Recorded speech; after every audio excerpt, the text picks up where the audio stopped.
Welcome to Ophthalmology Morning Commute, the disease burden of age-related macular degeneration.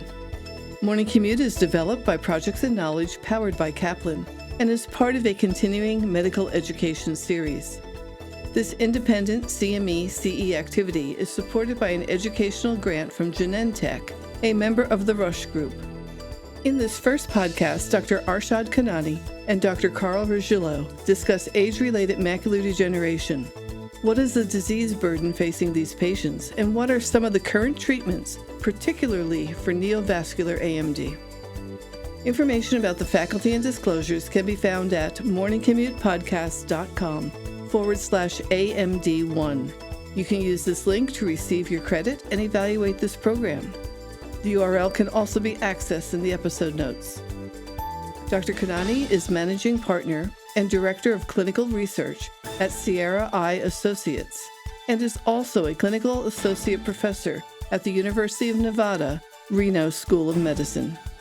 Dr. Regillo is Chief of the Retinal Service at Wills Eye Hospital and a Professor of Ophthalmology at the Sidney Kimmel Medical College, Thomas Jefferson University in Philadelphia.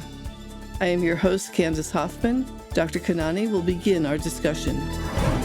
Hi, I'm Arshad Kanani with Sierra Eye Associates in Reno, Nevada, and it's a pleasure to have my good friend and colleague, Dr. Carl Regillo from Wills Eye Hospital today with me. Hi, Carl. Hi, Arshad. Great to be here with you. Carl, thanks for joining me for our first of our three-part podcast series on age-related macular degeneration. And, you and I are busy clinicians as well as clinical trialists, and we see a lot of patients with age-related macular degeneration in our practice. Just to start, can you tell us a little bit about types of age-related macular degeneration and what we see in our clinic and how we are treating these diseases? Sure. AMD in general represents the most common condition we manage in our clinics as retina specialists, and it's basically divided into two forms: the dry or the wet. Dry or non-neovascular, wet is the neovascular form of AMD. The majority of patients out there with AMD have the dry or earlier stage, and dry will often progress, at least to some degree. But early on, it usually doesn't affect vision. Patients may not even be aware of it. We'll see the characteristic hallmark features on an ophthalmic examination with drusen deposits in the macula. That tells us we're dealing with AMD, age-related macular degeneration. And at any point in the course of AMD, that can convert to the wet form, the neovascular form, which causes rapid vision loss and has a very poor visual prognosis if untreated. But now, and for at least now 16 years, we've had highly effective treatments for neovascular AMD with anti-VEGF agents. And very recently, we've also had the introduction of a treatment for the advanced dry form, which is called geographic atrophy. That's brand new. That's something that just happened. Still a lot of work to do to help our patients with the advanced dry because we can't improve vision. But wet AMD, we've somewhat conquered that. There's still room for improvement for sure. Carl, thanks for that great overview.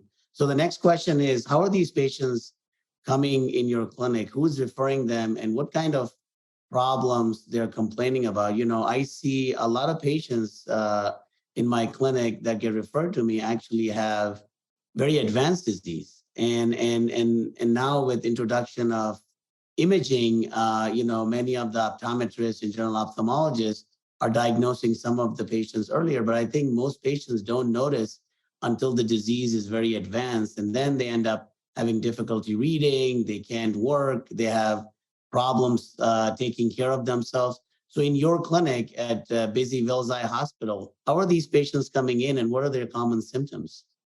Well, as you said, these are patients that are typically referred in by a primary eye provider, and that's either a general ophthalmologist or optometrist. And they're doing the routine examinations. These patients, by definition, are older. They're elderly patients. By definition, it's called age-related degeneration, and patients are typically 60, 65 years of age or older. when it first gets diagnosed. And it's often picked up on a routine examination, and patients may or may not have symptoms. Fortunately, a lot of those are early dry and therefore seen well and doing well. But as you mentioned, the disease can kind of sneak up on you because being binocular, patients may not notice vision loss in one eye when there's dominance in the other eye.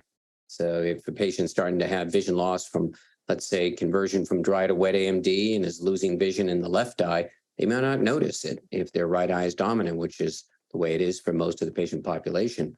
So if they're not getting routine eye care, if they're not seeing a primary eye provider on an annual basis, at least, they could be quite advanced. They could turn wet and have advanced disease, just as you indicated. And unfortunately, our results with even these highly effective anti-VEGF agents are simply not as good. Every study points to early detection of wet AMD translates to better vision outcomes, no doubt about it. No, I think that's a really good point about early detection. And I think better education of the referring sources, as well as better education of patients, that if you have any changes in your vision, you should contact your eye care provider as soon as you can. So now they're in your clinic, Carl, and you're talking about treatment options. And essentially, for neovascular or wet age-related macular degeneration, is a lifetime disease. Most of us treat them with treat and extend protocol instead of as needed. So, we have clinical trials where we have great visual acuity gains that get maintained over time because these patients come into your clinic, they're very compliant, they get calls from your coordinator, they get transportation, and the burden is much less for these patients. And then you look at the real world data. And when you look at their data, the visual acuity gains you see in clinical trials are much better than what we see in real world. Rather, in real world, we actually have vision loss because of under treatment. So what are your thoughts on things you do to keep your patients motivated to come for treatment? Because I know my patients, after they initially see the visual acuity improvement, they feel like the treatments are not helping them anymore. And, I keep telling them it's for maintenance of their visual acuity. So this under treatment in real world and the burden of clinic visits for patients and caregivers, I think something that's a major issue. And that's why as a field, we're looking for more durable agents. What are your thoughts on how you keep your patients motivated? You're absolutely right. We have excellent treatments. These anti-vascular endothelial growth factor drugs we've had since 2006. We have bevacizumab, ranibizumab, aflibercept, and more recently introduced brolucizumab, and most recently introduced faricimab. They all can control disease very well when administered frequently. Now, the newest drugs, of course, their greater duration of action allows for good control of disease with less frequent treatment, and that helps. So, as you indicated, with the way this works is we always start with injections monthly. So, for new onset wet AMD, patients present usually with some degree of decreased vision.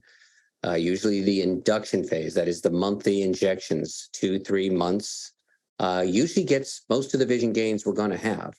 That's where we get our vision improvement up front during the so-called induction phase. And then we start to spread the treatments out because every patient's different in terms of how durable a given drug is. Some patients need injections every 4, 6, 8 weeks, and some every 8, 10, 12 weeks. And that's the range of durability of the drugs we have been using, especially these first generation agents. And so I tell the patients, look, it is a lifelong treatment. We can't stop. The disease will reactivate, wetness will come back, and you'll lose vision. And we have to keep on top of it, and we have to keep the macula dry. So the whole goal here is to get the macula dry during the induction phase with frequent injections, and then ideally back off or individualize and spread out the treatments during the so-called maintenance phase, which we aim to keep the macula dry and therefore maintain those vision gains. But the real world is such that these drugs have limited durability. And so if patients miss a visit, if they're in the hospital, for whatever the reason, there's a lot of reasons why patients can't get to see us in the office to get the drugs administered on a frequent enough basis, there'll be some vision loss. And as you said, virtually every real world study shows vision loss over time, over 1, 2, 3 years into the course of therapy. And you see the average number of treatments are not as high as what was able to be achieved in the clinical trials with motivated patients and good control of the treatment paradigm. In the real world, it's just harder. Our patients are sicker. There's comorbidities. There's issues. They, like you said, sometimes they think they'll continue to get vision gains when they don't. So we have to really provide ongoing education and support for these patients so that they understand why we have to get them in on a frequent and regular basis. The good news is we have drugs that are now more durable, and so they don't have to come in as often. And that gives us more latitude and is probably more forgiving. And we hope we can get better long-term vision outcomes as we go into this sort of second generation, longer, more durable, longer acting, more durable drugs. I think you made great points, Carl. I think, the treatments have evolved over time, going from monthly to every 8 weeks to every 12 weeks. And now, up to 16-week durability we have seen with faricimab. And obviously, VEGF-A is a great target to control, leakage and neovascularization. But adding that Ang2 inhibition and having it in one molecule, a single injection, I think with faricimab, I think we may be able to address this treatment burden issue that is the real reason for vision loss in the real world. And all of us now have faricimab available because of FDA approval last year. And I think, our clinical experience is unique in that sense that we're able to control disease in some of these patients who need frequent injections. And of course, the level of evidence is evolving. So, we talk about the patient. Of course, there's also family that is involved closely in this. And many of my patients don't have family and they have bilateral disease. So sometimes they have to come in twice to get both eyes treated, because ideally we would like to treat them same day, but if they're driving themselves, then they have to come twice. So I think something to keep in mind, that there is this risk of having bilateral disease as you go. I think it's 10% per year risk is what I tell my patients for the fellow eye, because many of these patients ask me about their risk. So unfortunately, many of my patients require bilateral treatment. So in your patient population, Carl, how is this family and support system play a role in making sure that this burden of age-related macular degeneration can get better in that education of the family? So do you talk to the family members about what the patient needs, or how do you keep them engaged so they can keep bringing their, spouse or their parents to these appointments, which can take 2 or 3 hours, at least in my clinic at times, which could be quite burdensome? Yeah, I mean, friends and family support networks are very important, no doubt about it. As you indicate, if the patient's vision is not good in one or both eyes, it's going to be hard for them to get themselves to and from the office to get injections in one or both eyes. If their vision's good and they're only getting injected in one eye, like you said, sometimes they come alone, and they do, and they can drive themselves home very, very, very readily. Getting both eyes injected, well, it kind of depends. Some patients can seem to manage and see okay as they leave the office well enough to drive. Some don't, or are not comfortable, and they will have to come back. But they wouldn't have to come back if they have family there. There's no doubt about it. And I would say more often than not, they are coming with at least one other person to help them, and that's usually with the driving. But it's more than that. I think it's wonderful having another set of ears and someone else to understand the process, the goals, the objectives, and that definitely helps with keeping on top of the condition and ensuring the highest degree of compliance. To just take a step back, you mentioned another mechanism of action. I've been saying anti-VEGF medicines, and that's what we've been using, right? VEGF has been a validated, tremendous target, very effective. When we block it, we get excellent disease control. And VEGF blockade really doesn't differ much among the drugs we've been using. But you mentioned the most recently FDA-approved drug, faricimab, is unique in that it's not only just a VEGF blocker, such as similar to everything we've used, but it also blocks angiopoietin 2, which is a new mechanism of action or a different one. And that probably is, at least in part, providing this extra durability. And that extra durability means, of course, less trips to the office, less injections on an annual basis. And that does make it easier for the patient and this network, this family support that's absolutely necessary. I think that's a really good point, Carl. Like if I tell a patient that you may need an injection every 3 to 4 months, they're much more accepting than when I tell them that you may need an injection every month. I tell my patients that everybody has variable disease and the burden is different for each patient. But as we go into these next generation of agents like faricimab, where we can control the disease better, I think in my experience, at least, that patients who have to come every 3 to 4 months, they tend to miss less appointments than somebody that has to come monthly. So I think as the field is evolving towards better durability with newer agents, I think exciting that outcomes hopefully may change over time, that we may be able to maintain vision better for our patients. Carl, when you talk about burden of treatment, what about the injection associated pain? They usually don't like the day of the injection. If they're working, they have to take a day off. And does that really play a role with the whole discussion about treatment burden? Because there's also needle phobia, and patients just don't like the betadine and the eye is irritated. So how do you manage that in your practice? Yeah, well, the good news is that these injections are generally very well tolerated. And because it's a very common condition and many people are getting these injections, most older patients know patients getting injections, and they know they're generally, again, well tolerated. There's not much you need to do after you leave the office. However, as you indicate, I'd say it's about 10-15% of the time, patients will have some ongoing irritation, even some pain, as you indicated, over the course of the day of the injection, maybe even lingering into the next day. And a lot of it's related to the prep, to minimize the risk of infection, which is a risk of doing an intravitreal injection to administer these anti-VEGF drugs.